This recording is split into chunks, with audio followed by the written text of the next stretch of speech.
Coming up on City Spotlight, we are on location in Arcola.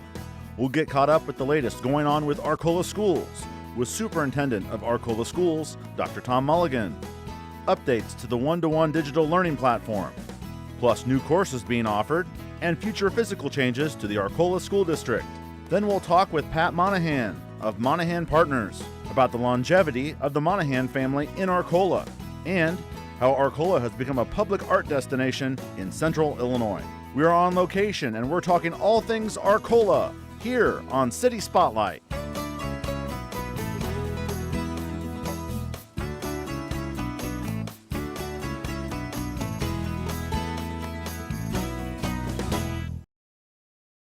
City Spotlight is supported by Consolidated Communications. CCI is honored to salute the cities and their leaders in the area, as well as providing TV, internet, and phone service to local homes and businesses. We live where we work and are proud to support the communities we serve. More information available at consolidated.com. And welcome to another edition of City Spotlight. As you can see, we are on location for this episode in Arcola. And in this first segment, we welcome back to the program the Superintendent of Arcola Schools, Dr. Tom Mulligan. Tom, great to see you again. Yeah, thanks for having me back on. Pleasure. We've been in this location before talking with Tom all about Arcola Schools. A lot going on, a lot of new things on the horizon. Right. And there's some new programs that we're going to talk about. But Tom, let's start with the one-to-one digital learning environment here in Arcola, and it continues to evolve. Yeah, right. That's a great way to describe it. You know, the community raised almost $1 million a few years ago for us to move to a one-to-one digital learning platform. And believe it or not, we actually completely upgraded our technology for the students for this school year. And yeah, we've really seen continued growth in the use of technology and how it's impacting learning here. Tell us what the students are now using, because it was one thing a couple years ago. It was, yeah. So we started. We had some iPad 2s and some iPad 4s when we started originally. Our K through 6 kids have all upgraded to iPad 6s now, which is the newest iPad model, and our students in grades 7 through 12 are using iPad Pros now with a case, full keyboard. They got the pencil. They can do, you know, all kinds of note taking and drawing, and it just has really taken us to the next level with using technology. And that kind of goes along with what the model that you're working with innovation and writing the technology. Absolutely. You know, our vision statement is to be an innovative leader in providing individualized educational experiences for kids, and we really feel like we've been innovative in that way. And you know, we've worked really hard to embed the use of technology in everything we do, and now we're really looking to start some science and technology specific courses for kids as well. Okay, nice segue there, Tom.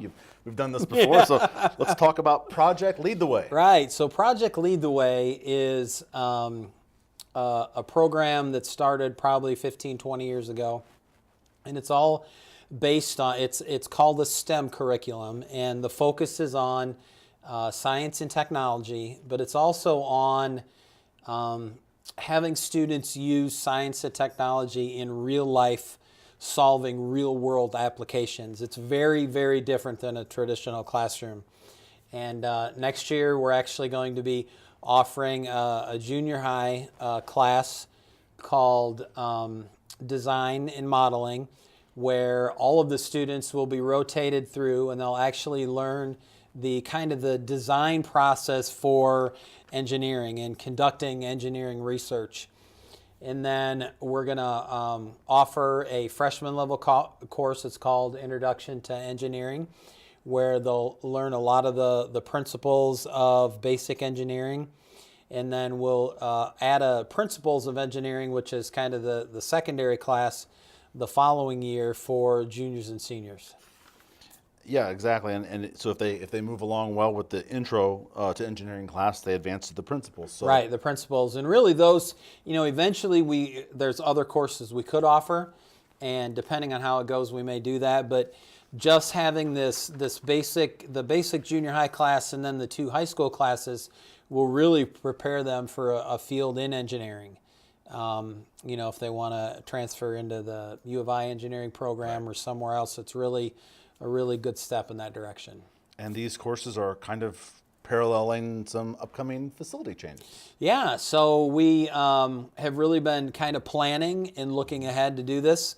So we're going to be renovating our agriculture shop room with using some of the funds from the Libman Company who donated to us about $140,000 about 6 months ago. And we're kind of redesigning our whole ag classroom, and half of that room is going to be a project lead the way classroom where they're going to be working on projects. They'll have the full tables, but they'll also have access to all of the industrial arts equipment as well, because you do a lot of hands-on projects in this class. So that, and we're completely changing our agriculture curriculum too, to kind of to bring it to what agriculture is today and in the field today, and making a lot of those classes a lot more business focused as well, because that's a huge part of agriculture now. So we're doing a lot with facilities to support the changes in learning that we've got going on.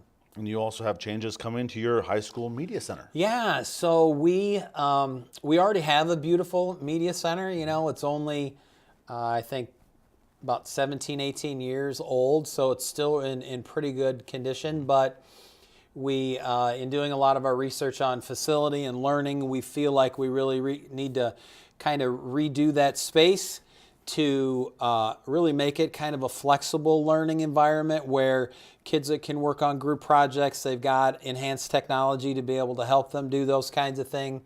We're going to add a kind of video, audio room where kids can use green screen as part of their videos, and so we're really excited about that too. And again, we're using some funds from the Libman Company to do that as well. All right, Libman Company helping out there. Yeah, they're awesome. And these changes to the building and the facility, will these be done during the months between the school Yeah, years? we're hoping to get a lot of this, most of these projects done this summer. Okay. And it's really exciting to see that, you know, a couple years ago we really set this vision of what we wanted to do, and we really laid out a plan, and it's great to see the facility supporting the learning and everything going in the same direction together to provide these programs for our students. Before I ask you about the National Board Certification cohort that involves your staff here, in the time that you now have, let's maybe reflect a little bit here in your time that you've been superintendent here at Arcola, just the continual growth you guys have made, whether it be with the technology, as we mentioned, and or the facilities. Does it amaze you that you guys have been able to do this much, and obviously the support of the community has made it possible? It really has. And I, you know, it's just incredible how I guess what the way I want to describe it is how quickly you can bring people together to set a direction, and then the way people get behind it and support it, you can really accomplish amazing things. And when I look back on the things we've been able to offer our students and the changes that we have made, it's you know, we're really becoming an adaptable school environment to change to meet the needs of society, and that's really what schools have to be flexible today to meet those needs for our students. You guys certainly have the technology thing. Yes, going. we do. Yes, we do. You're able to continue moving forward with that. Let's talk about the National Board Certification cohort that some of your faculty are part of. So we've got 11 teachers in a staff of about 65 who agreed to work on their National Board Certification, which is a national standard. It is the pinnacle of teaching across the country. The research shows that teachers who have their national board certification almost get twice the results from their students compared to those who don't have their national board certification. So as a district, we worked together with our teachers to get a group. We had to get a group of over 10. Okay. We're one of around 20 schools in Illinois that have a cohort locally at our own school. Wow. So it's very powerful. It's a powerful commitment from our teachers. This year they're working on differentiation, which is how are they ensuring that everything they do in their classroom is differentiated for each individual student, which, as you know, is part of our vision. And also, how are they reflecting on themselves as educators and becoming better teachers? And we're half of the group this year, and then next year we'll finish up the other half, and we're getting ready to start inviting other teachers to come on board So we're really proud of that commitment from our teachers. All right, very good. Again, lots going on in the Arcola School District.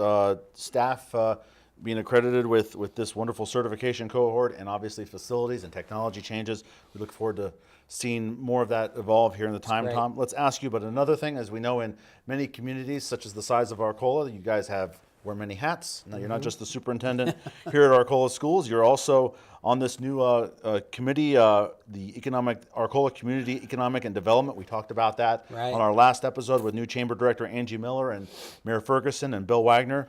Tell us about that committee again, Yeah. and what your role is in it. Right. So I'm actually I'm proud to be the chairman of that group, and we started about 6 months ago. We have a lot of groups doing a lot of amazing things in the community, but we felt like we had a lot of people going different directions, and so we brought together a group of leaders from all those organizations and established this ACE, we call it ACE group, that works under the umbrella of the chamber, but we kind of also function, on our own. And we're all about growing the community in terms of business growth, but also population growth and services. So, one of the things we've identified in the community is that we really need a dentist because we don't have a local dentist anymore. Okay. So our group is working to try and bring a dentist to town. We have a need for maybe another large type gas station. So we're working to maybe bring, so we identify the need, and then we move forward and we try to support people to bring that growth to the community. And how often do you guys meet? We meet, we've got a standard meeting once a month for the full group, but then we've also got other small groups who meet more. I'm also on the recruitment committee, and we really meet with potential investors in the community, and we're meeting weekly with different groups and working through that. One of the things we're really excited and we're really going to begin to reach out to the community is we're getting ready to do a community-wide needs assessment. And our goal is to get over 1,000 respondents to a survey. We're really trying to identify the priority. We don't want this just to be a group of 10 to 12 individuals deciding what's important for the community. We want to be driven by the community. So we're really going to reach out to get a lot of detailed information from the community, and then we're going to follow up the large survey with some focus groups to narrow down more what we need. And that's how we're going to take our direction as a leadership group. All right, very good. Again, we've been taping here on Arcola on this on-location episode of City Spotlight here in the early part of February. We thank Dr. Tom Mulligan, the superintendent of schools here in Arcola. Appreciate your time on the show today, Thanks Tom. for having me. I appreciate it. Appreciate it. Thank you very much. And next here on City Spotlight, we'll change locations and go talk with Pat Monahan of Monahan Partners. But first, let's take a look at some of the upcoming activities going on in Arcola.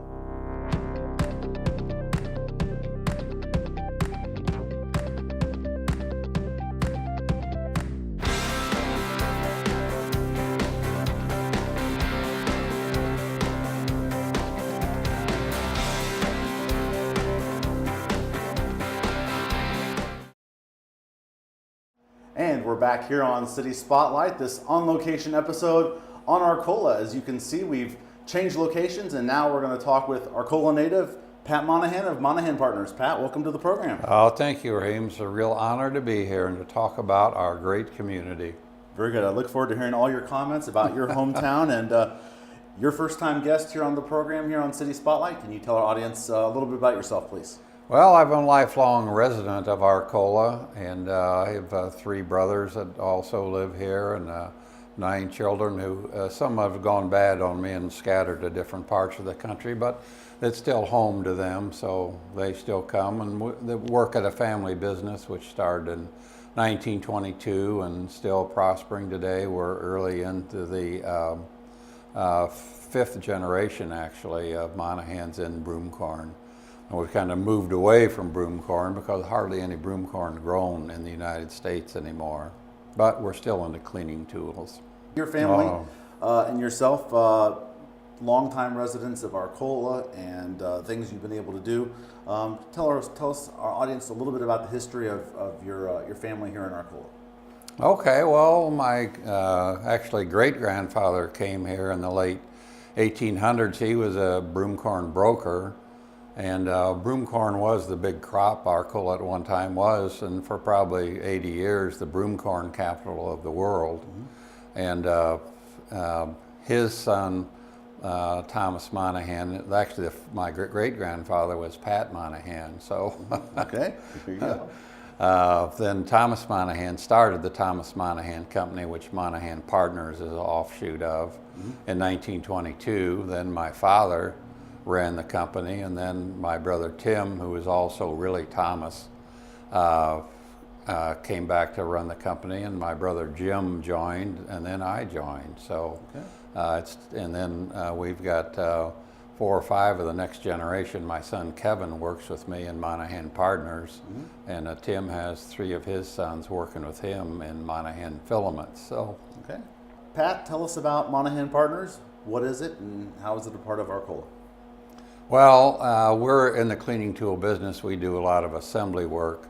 Our competition is really our customers. If they decide they want to make basically a commodity product themselves, they can, but we're very efficient at it. We work very hard. We're lucky to have some great long-term employees that know what they're doing, and we turn out to be more efficient than they can do it themselves. It's ordinary products. It's mop sticks that you put a mop on, dust mop heads and frames. So things you'll see both for retail and for janitorial work, but we're the #1 in the U.S. that does what we do. It's kind of fun to work with your son. Yeah, it's family business. Very good. Obviously, as we mentioned, you're from Arcola. You've been instrumental from things I've read and heard from other people in helping bring things and creating things here for Arcola. And a couple of points that you wanted to share with our viewers today. You want to talk about how Arcola has kind of shifted from this industrial park capital of Central Illinois to public art capital of Central Illinois. Yeah, let me tell you a little bit more about why we're the industrial park capital. Well, first of all, we have a great thing. We are on an interstate. If you want, the Amish community is a great attraction. The Pennsylvania Dutch draw 10 million visitors a year. We don't get quite as many, but our Amish are just as good as their Amish. So it's a natural draw. People, 90% of the people who visit Amish country come through Arcola. Right. We also have Aikman Wildlife Adventures. Right. So, it's getting a good, and it's increasing. The Amish Heritage Center is under construction. Correct. It'll be open soon. And Arcola's lucky we have 3 cultures. We not only have the Amish Mennonite culture, but a nice Spanish Hispanic population, Yes. and what the Amish call the English, which is the rest of us. Yes. So we're lucky to have 3 cultures. We're also very good at preserving our history. We still have our depot serves as our information center. Correct. And we have our Carnegie Library, basically from the early 1900s. It's been added to, but kept the architectural integrity of the building. Correct.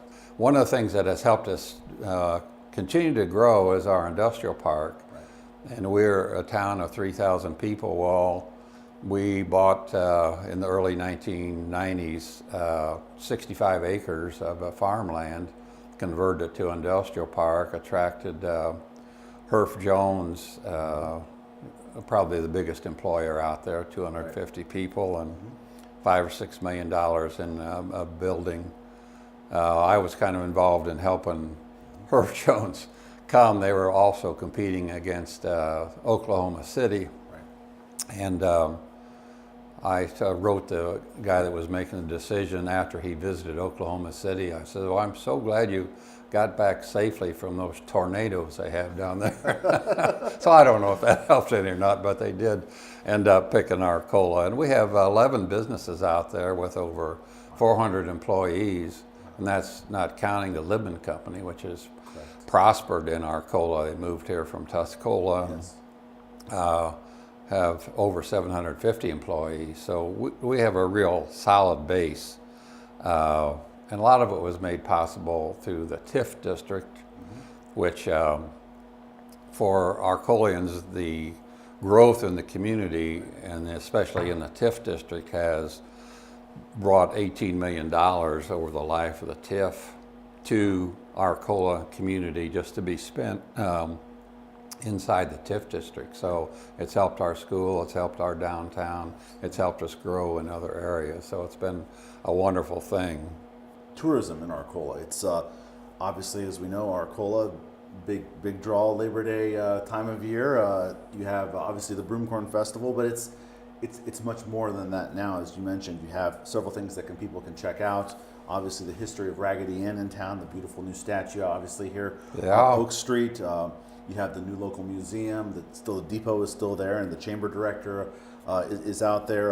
The Sweeping Beauties, which we were able to get a little video of this past fall on a previous Arcola episode. So talk about Arcola and tourism a little bit. It's more than just Broomcorn.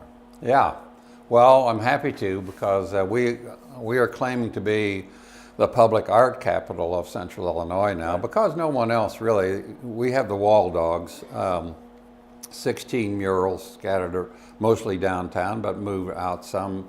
And the murals are just a terrific thing because they take space that wasn't used for anything else.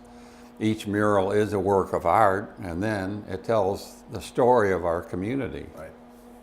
So we started with the Wall Dogs. We actually started with the Hippie Memorial. Correct. Before that. Yes. If you go to the Denver airport, you will see a map of the United States, and each state has something unique about it. And in Illinois, it's the Hippie Memorial.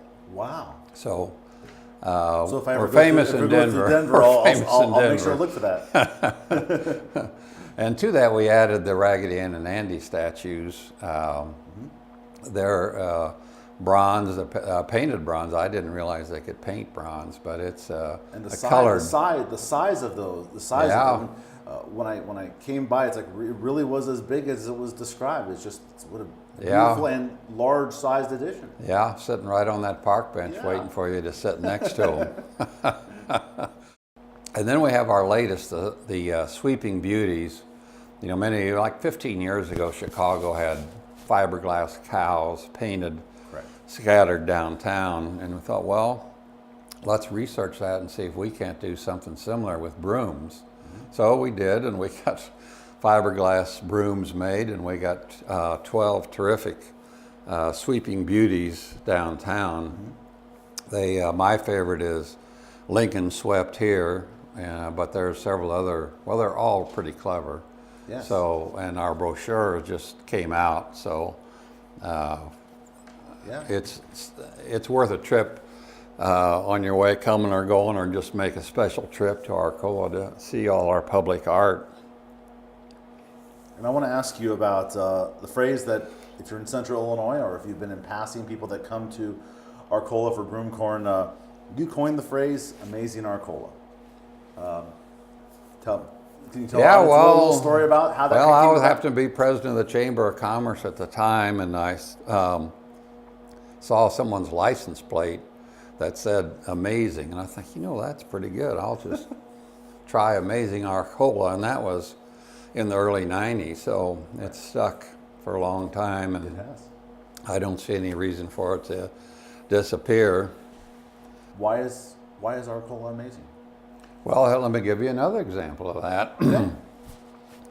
The world famous Arcola Lawn Rangers were formed 38 years ago by a group of local citizens just looking for a way to be in the parade. We used to kind of harass the parade entrance and thought, well, we should be part of it because it is Arcola, it's our hometown. So we did an assessment of what skills we possessed, and we found out pushing mowers and maybe twirling brooms was about the best we could do. Well, that was, this will be our 39th year coming up, this Broomcorn Festival. And so one of the early things that happened, we went to Benton Harbor, which is our first away parade. There are a lot of small towns or even communities that have once a year their local parade. They'll have some. They had a Mr. T chainsaw gang up in one of the Chicago suburbs. They have bag ladies pushing grocery carts, but none of them do it more than just their hometown. None of them do it for more than 3 or 4 years. So we think we're unique, and we think that's why we got invited to the Obama inaugural, which was just a great experience. The other good thing that happened and also came to the inaugural parade with us is Dave Berry joined our ranks, and he's been to Arcola 5 or 6 times, and I think he'll be back this September. At least he claims he is. So we had if you believe it, a motorcycle escort of our yellow school bus from the Pentagon to downtown, and we turned the corner, and then there are that million people that were there waiting for us. So I mentioned to Dave Berry, I didn't realize there was such interest in show mowers. And he used that in his column. So that's no one else has anything like the Lone Rangers in their community. So, and we went to the Holiday Bowl this year, about the 10th time we've been there. We're going to the St. Louis St. Patrick's Day. We've done the Detroit Thanksgiving Day Parade. We've done over 250 parades. So. Wow. Well, you're approaching 40 years, and they're the world famous Lawn Rangers, and I can say that I yeah, sure, good good time, a couple good broom man. corns, and I did not drop my broom, by the way. One of the sorriest rookies we've ever had. But that's kind of the standard. That's very good. And then just a couple of broom corns. It'll be your guys' 40th year, and Yeah. it'll also be the 50th Broom Corn Festival. So I'm sure Yeah. it'll be a grand time for all here in Arcola. It's about all the time we have on this episode here on Arcola. We've been talking with Pat Monahan of Monahan Partners, a native of Arcola. Pat, it's been a pleasure having you on City Spotlight. Well, thank you, Raheem, and I'm certainly honored to be able to talk about Arcola to your listeners. It's such a great community. Thank you once again. We look forward to chatting with you down the road. And that'll do it for this City Spotlight episode on Arcola. We've been on location, and we thank you for watching. City Spotlight is supported by Consolidated Communications. CCI is honored to salute the cities and their leaders in the area, as well as providing TV, internet, and phone service to local homes and businesses. We live where we work and are proud to support the communities we serve. More information available at consolidated.com.